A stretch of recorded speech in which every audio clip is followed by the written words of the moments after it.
5 minute পরে আমরা প্রশ্ন পর্বটা রাখতে চেয়েছিলাম, কিন্তু যে কোনো কারণে আমরা প্রশ্ন পর্বটা স্থগিত রেখেছি। তো যাই হোক, প্রত্যেক প্রার্থী চেষ্টা করা। কৃষি অর্থনীতি নিয়ে আমাদের যে ভাবনা, কৃষকদের কৃষি পণ্য সংরক্ষণের জন্য একটি আধুনিক কোল্ড স্টোরেজের ব্যবস্থা করা হবে।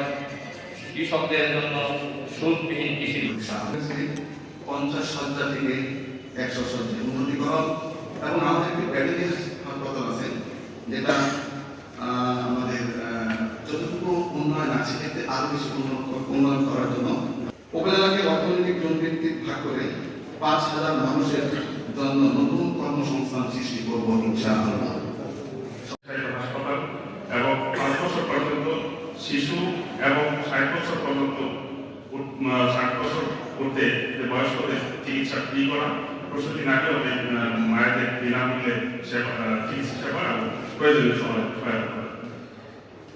উপজেলাকে সন্ত্রাস, চাঁদাবাজ, জোয়া, দুর্নীতিমুক্ত একটি মডেল উপজেলা হিসেবে গড়ে তোলা। ইউপি চেয়ারম্যান পেশাজীবী সাংবাদিকদের সঙ্গে আলোচনা করে দীর্ঘমেয়াদী উন্নয়ন পরিকল্পনা গ্রহণ এবং পর্যালোচনা করে তার কার্যক্রম পর্যায়ক্রমে বাস্তবায়ন করা।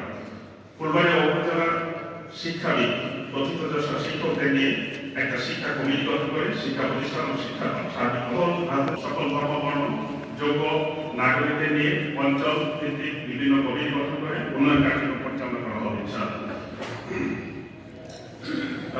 জনগণের আশা, স্বপ্ন, পরামর্শ বাস্তবায়ন করে আগামী সমৃদ্ধ ফুলবাড়িয়া গঠন করা হবে।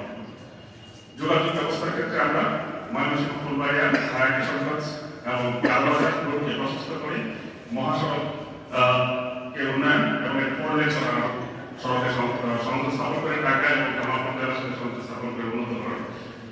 এরপরে হচ্ছে বাইপাস নির্মাণ, যেটা আমরা করবো ফুলবাড়িয়া যানজট নিরসনের জন্য। এবং এই ক্ষেত্রে আমরা আরেকটা বলে রাখি, এখানে আমাদের বাস টার্মিনাল বা সেন্ট্রাল বাস টার্মিনালের পাশাপাশি আমরা 3 কার্যক্রম হাতে নেব। এবং আমরা ট্রেনিংয়ের ব্যবস্থা করবো, আমাদের জনশক্তির হাতে কর্মশক্তির হাতে রূপান্তর করবো, কর্মীর হাতে রূপান্তর করে ফুলবাড়িয়াকে বেকার মুক্ত করবো ইনশাআল্লাহ।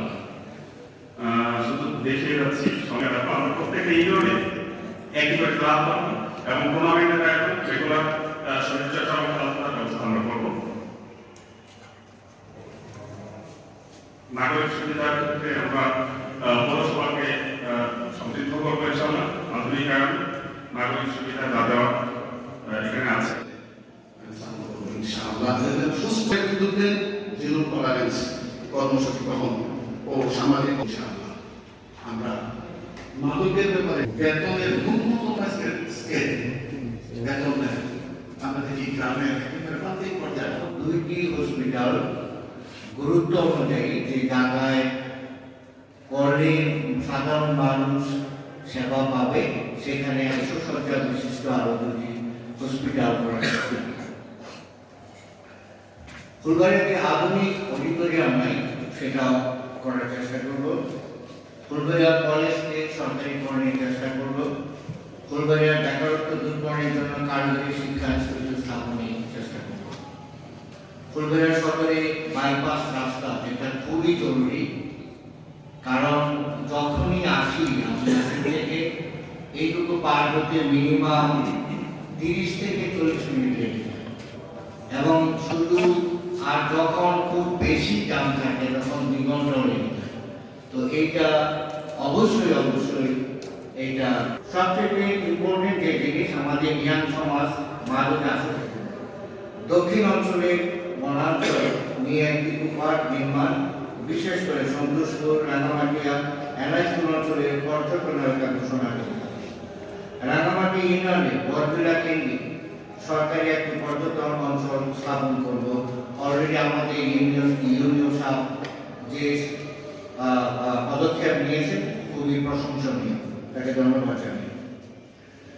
পলাশপুরি আলাদা অঞ্চলের আচার্যদের মৃত্যুমূল্য পাওয়ার করা হয়েছে আজকে এই নির্বাচনী ইশতেহার অনুষ্ঠানের আগামী